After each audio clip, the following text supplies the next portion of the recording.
Setelah merdeka, harus merdesa, adil, makmur, beradab. Assalamualaikum warahmatullahi wabarakatuh. Selamat sore, salam sejahtera. Kesimpulan saya ya semuanya sudah benar gitu aja. Bagaimana saya tingkat akademisinya di bawah profesor, doktor dan kan untuk menyimpulkan ya tidak pada kapasitasnya.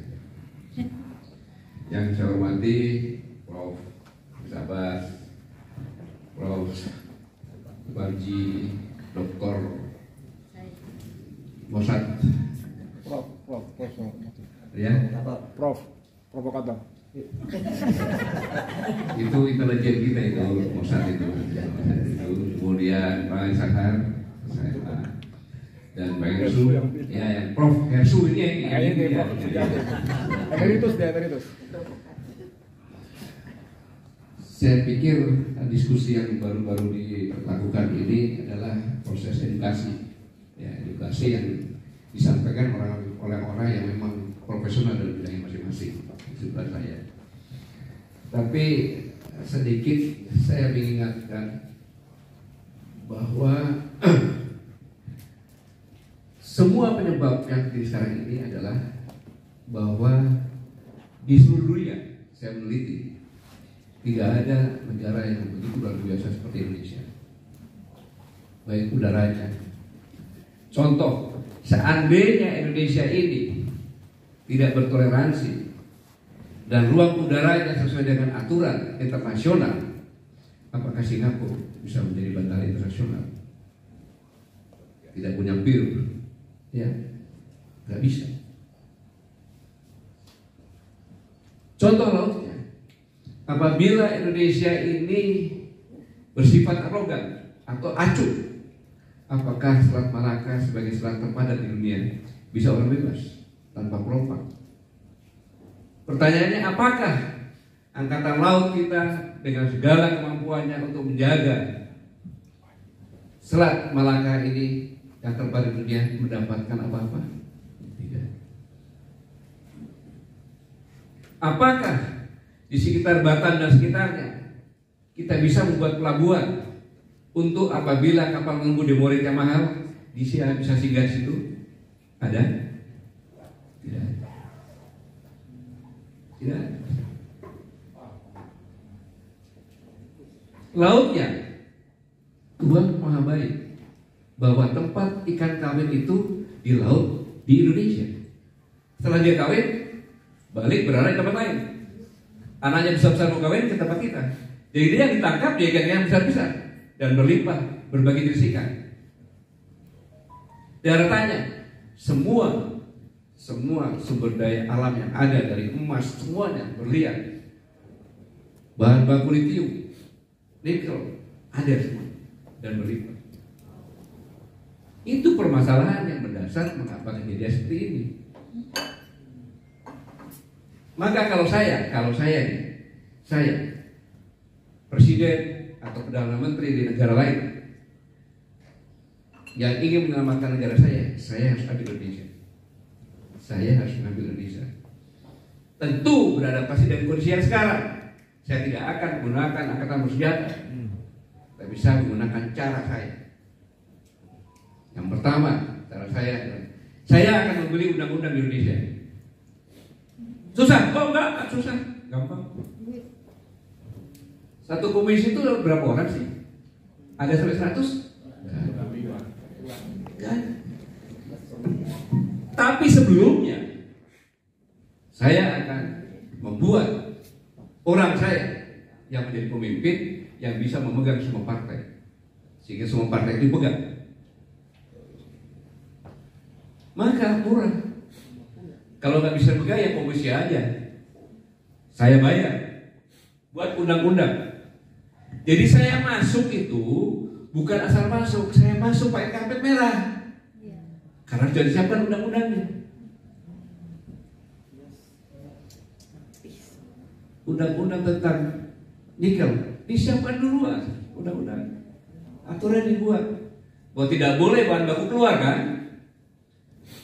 Tetapi diberikan batas waktu, harus ada pabrik yang di sini. Mana bisa dalam waktu dekatnya? Kenapa? Karena di negara saya dengan adanya pabrik nikel, polusi udara besar-besaran. Maka saya buat aturannya. Selesai aturannya, baru saya masuk dengan kartu merah. Aturannya harus membuat pabrik ini harus semuanya dari negara kita, negara desa. Oh gampang. Saya cabut pabrik bekas, taruh di sana. Silakan taruh. Bisa nggak? Ngebuknya nggak ada. Karena pabrik bekas. Terpaksa orang-orang saya lagi ke sana. Masih kurang lagi saya. Bikin lagi saya. Aturan-aturan yang lainnya lagi. Jadi jangan salahkan investor. Karena investor sudah membuat karpet merah ke sini dengan aturan-aturan. Maka kalau ada hukum untuk investor atau untuk penindas rakyat, ya dua-duanya. Investor kan nggak usah jauh-jauh lah. Saya akan membuat Alfamart di Indomaret. Tentunya persyaratannya saya lihat jalan raya ya banyak. Setelah terakhir saya lihat ada sertifikat nggak? Lokasi kamu kuasai nggak? Kan gitu. Kalau nggak, mana mau saya investasi? Terus disita. Ini yang harus sama-sama kita pahami dulu. Jadi semuanya ini karena akibat kita yang kayak menimpa. Sehingga apapun bisa saya lakukan di sini.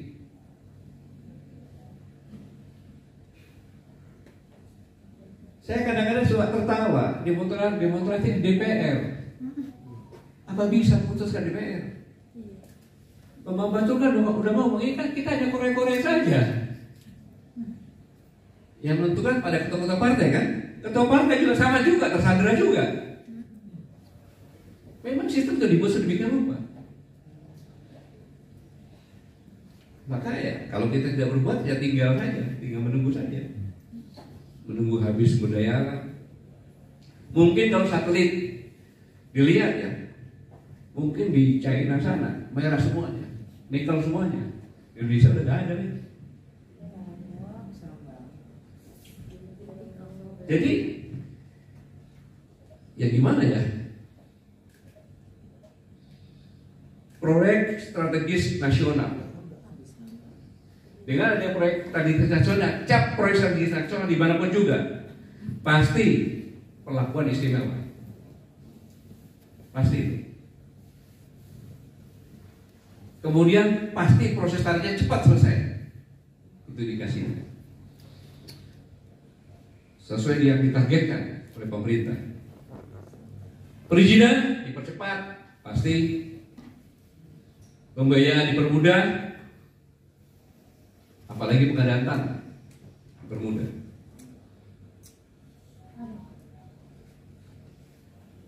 Kalau enggak yang dikatakan Bang Aceh tadi, Bang Aris tadi, begitu proyek nasional strategis semuanya kalau perlu dipaksakan. Ingat, pasal undang-undang tentang hak adat itu adalah perjanjian bahwa kita mengakui. Saudara-saudara sekalian, ketika Bung Karno 17 Agustus 1945 mengatakan kami bangsa Indonesia dengan ini menyatakan kemerdekaan, adakah negara Indonesia di situ? Tidak ada. Tidak ada. Ya kerajaan-kerajaan kesultanan itu yang ada. Makanya dibuatlah undang-undang dengan pasal 3-nya itu adalah menyatakan bahwa masih mengakui ada Nusantara dalam bentuk Nusantara, tapi diingkari sekarang.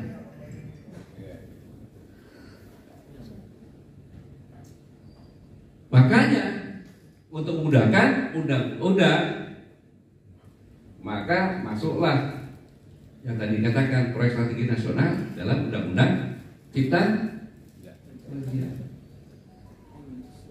Jelas kan karpetnya? Jelas karpetnya. Baru masuk.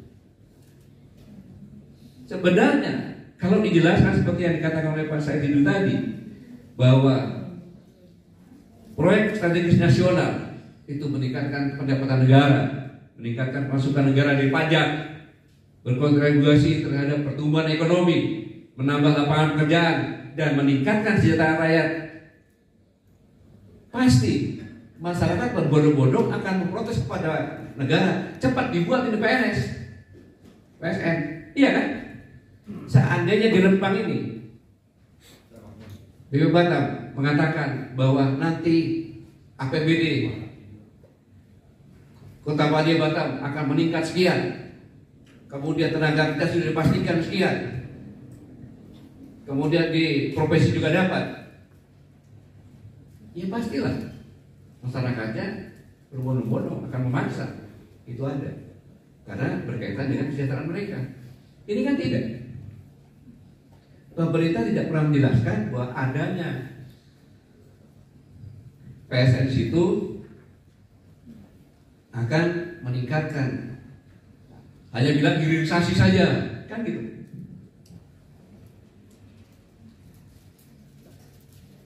Dan saudara-saudara sekalian, ini terjadi yang dikatakan di gunung es.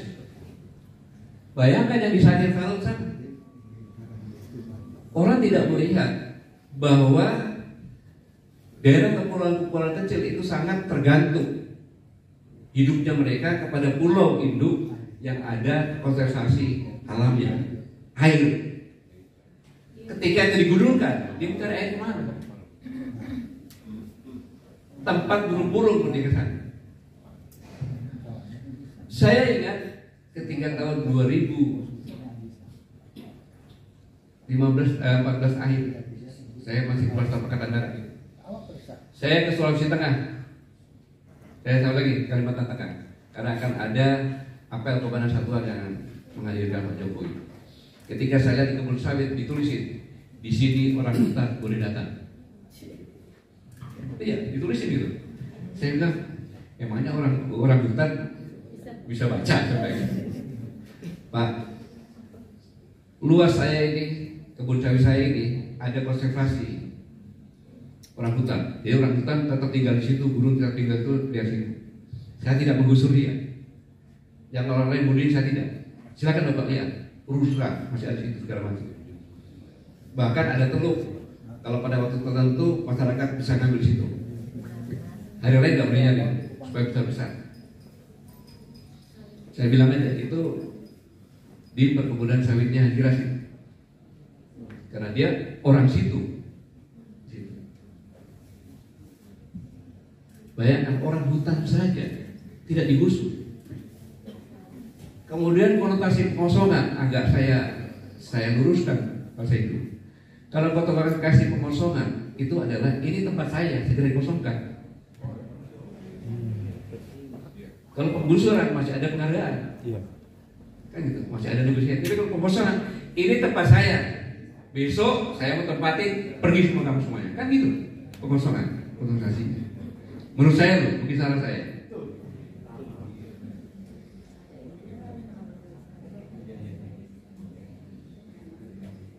Relevansinya itu kenapa harus 30 hari? Kenapa harus 30 hari? Targetnya ada cuma jangka waktu saja. Kenapa begitu gitu?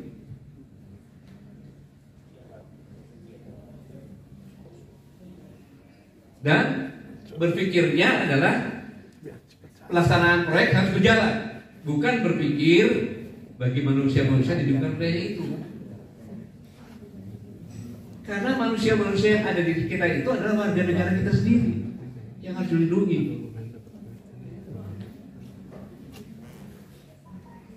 Yang dipikir bagaimana investor bisa kerja, yang dipikirlah itu. Kami tidak berpikir bagaimana rakyat dan tanahnya diambil.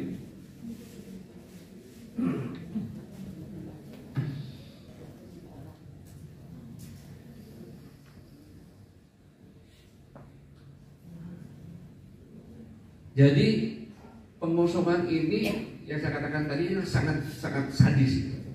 Diksinya itu sangat sadis. bahwa mereka warga harus pindah karena bukan tempatmu ini. Mana ada HPR sertifikat? Kan nggak ada HPR sertifikat, nggak ada. Sekarang bayangin saya tinggal di sini, saya pindah status tanah apa jurusannya kan nggak tahu. Ini yang jadi permasalahan. Seolah narasinya masyarakat tidak tahu diuntung.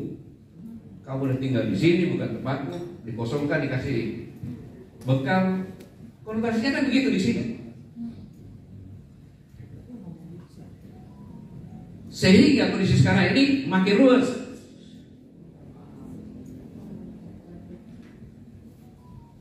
Jadi kondisinya seolah-olah mau di Rempang, mau di Sangir, mau di Wadas itu spesial untuk manusia-manusia istimewa, bukan untuk manusia-manusia yang ada di Indonesia. Seolah seperti itu konotasinya.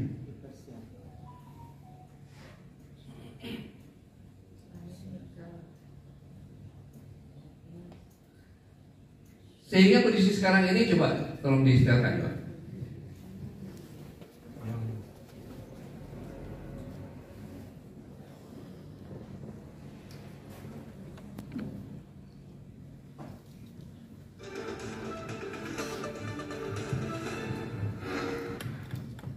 Presiden Joko Widodo mengancam akan mencabut izin konsesi yang dipegang perusahaan swasta maupun BUMN jika tidak menyerahkan lahan masyarakat yang masuk ke dalam wilayah konsesi tersebut. Jokowi sudah mengingatkan agar perusahaan swasta maupun BUMN penerima konsesi menyerahkan lahan masyarakat bila wilayah desa atau kampung masuk dalam konsesinya.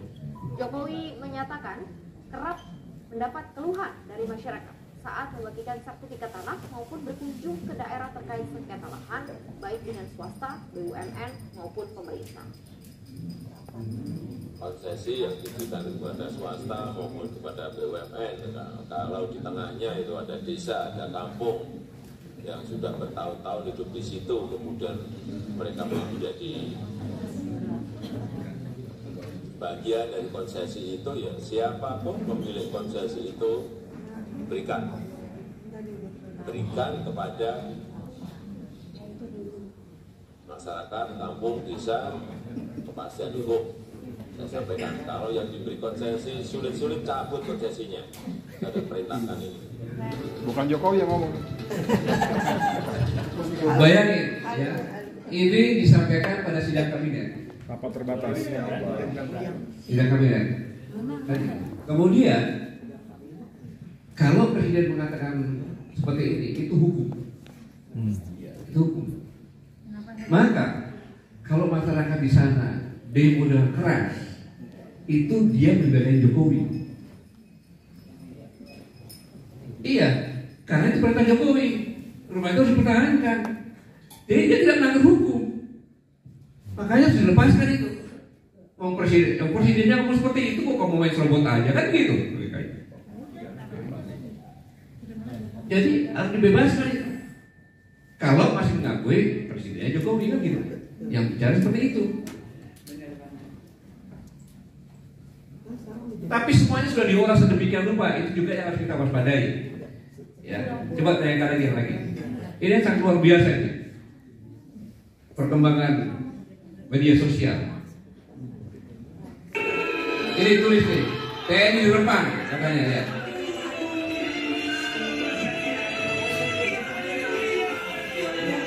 Ini beredar di mana-mana. Mau bawa pedang tuh, bawa golok tuh.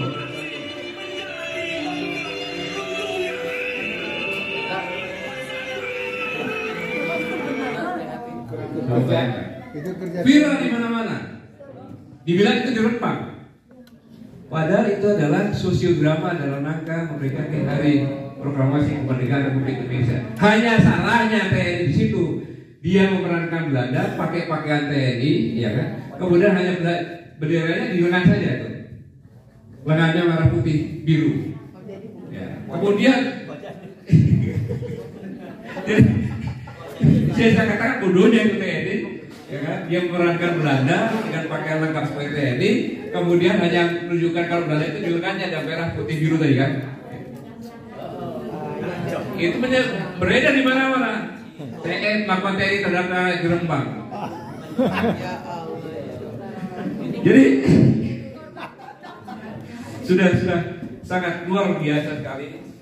Dan kemudian dalam kondisi seperti ini, ya, kondisi seperti ini kita harus mengacungkan jempol kepada BP Batam karena berinisiatif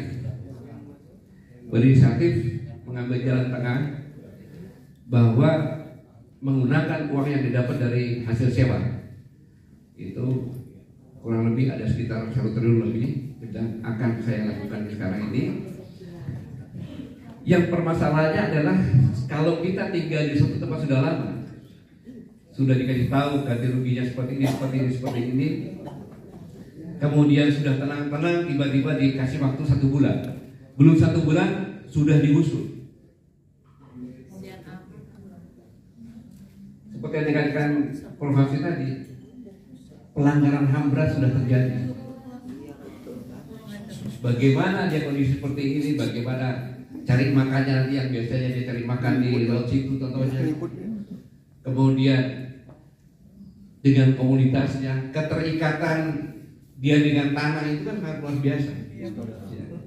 Kemudian penggusuran itu harus setelah selesai ada ujian. Ini masih dalam kelas sudah diadukan seperti itu.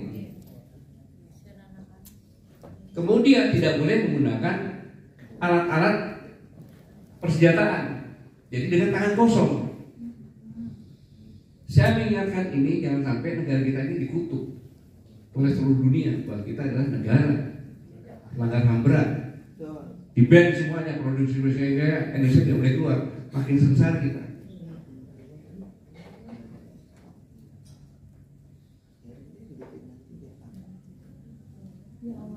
Dan BPBD Bapak sekarang menyatakan bahwa tidak tinggal di rumah susun boleh, diberikan uang juga untuk sewa sebulan 1.200.000 sewa rumah, saya pikir bagus itu.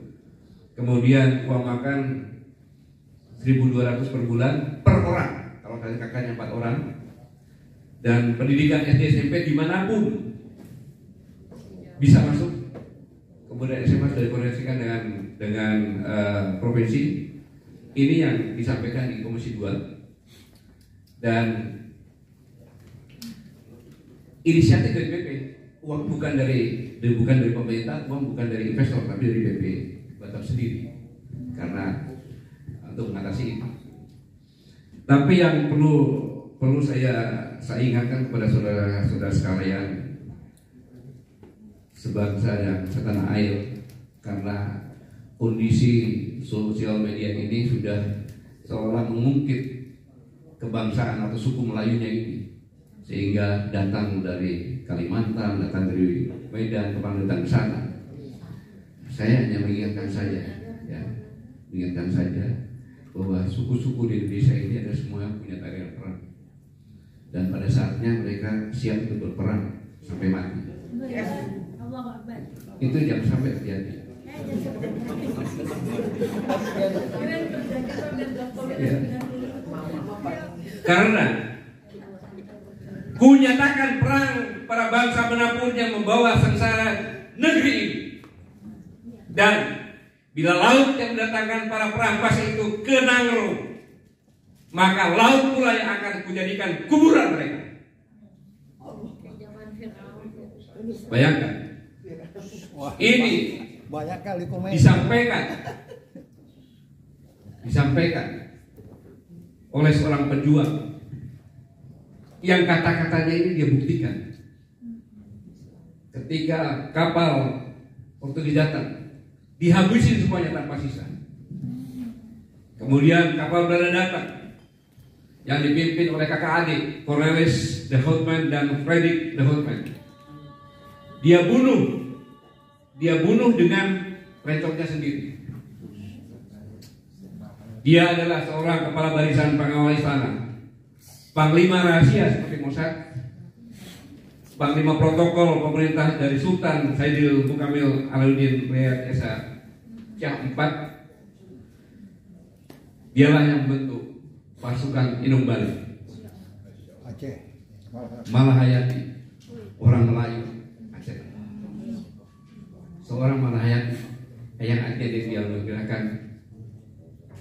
Laksamana Manghayati. Ini contoh seorang perempuan janda bisa melakukan seperti ini, apalagi laki-lakinya. Jadi jangan menganggap sungguh lagu kaleng-kaleng.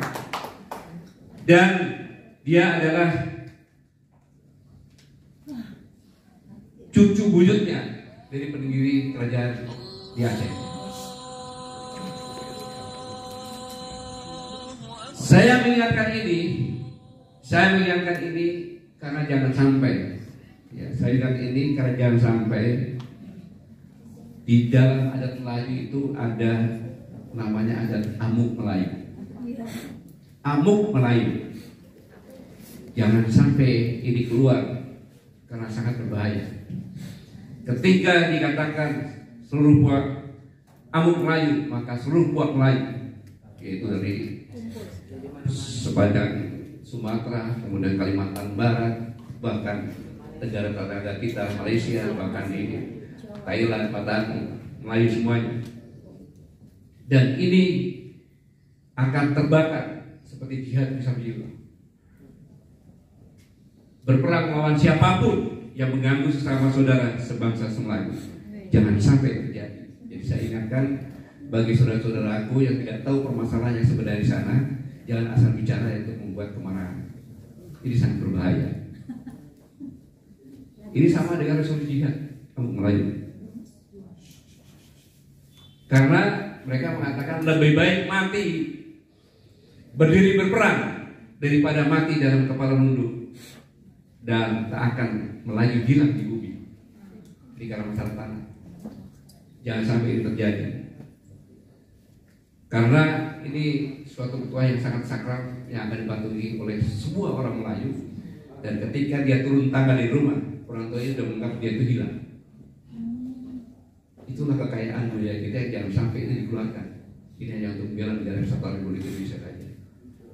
Dalam konotasi ini, saya menghimbau kepada aparatur, baik itu Satpol PP, polisi maupun TNI, yang dihadapi adalah rakyat biasa. Adakan komunikasi, rebut hatinya dengan baik-baik. Mereka adalah warga negaramu juga, ibu kandungmu juga TNI. Jadi jangan sembarangan perlakuan mereka. Ingat asal TNI itu dari rakyat, untuk rakyat, dan akan kembali ke rakyat. Contohnya seperti saya sudah rakyat biasa hari ini. Jadi lakukan. Mereka mengerti kok semuanya. Asal hak mereka diberikan. Tapi juga pemerintah juga harus menjelaskan juga bahwa proyek ini keuntungannya kepada daerah dan rakyat. Tapi itu apa? Berikan penjelasan sehingga mengerti semuanya. Memang yang saya sampaikan ini adalah mungkin orang mengatakan saya orang pemerintah, silakan. Mungkin mengatakan saya orang yang investor, silakan. Dan bagi pemerintah mengatakan bahwa saya orangnya rakyat, silakan. Tapi diskusi yang kita sampaikan di sini adalah merupakan edukasi kepada seluruh masyarakat agar dia mengerti hak-hak demokrasinya sebagai bangsa mengerti, kemudian kewajiban pemerintah juga harus dilaksanakan sehingga seimbang, sehingga bangsa ini bisa maju bersama-sama. Dan ingat, semua kejadian ini pasti ada yang menjadikan di luar. Terima kasih. Wassalamualaikum warahmatullahi wabarakatuh. Ya, Assalamualaikum warahmatullahi wabarakatuh. Saya rasa menarik apa yang dikatakan oleh Jenderal. Mungkin sebutkan namanya pendek saja Pak. Ya, terutama Berdasarkan amandemen Undang-Undang Dasar tahun 2002 secara legal formal Indonesia bubar. Tahun 2025 Indonesia bubar secara de facto menuju kejayaan Indochina Raya. Jiwaku merdeka mensemesta alam, ragaku merdeka mengisi kemerdekaan.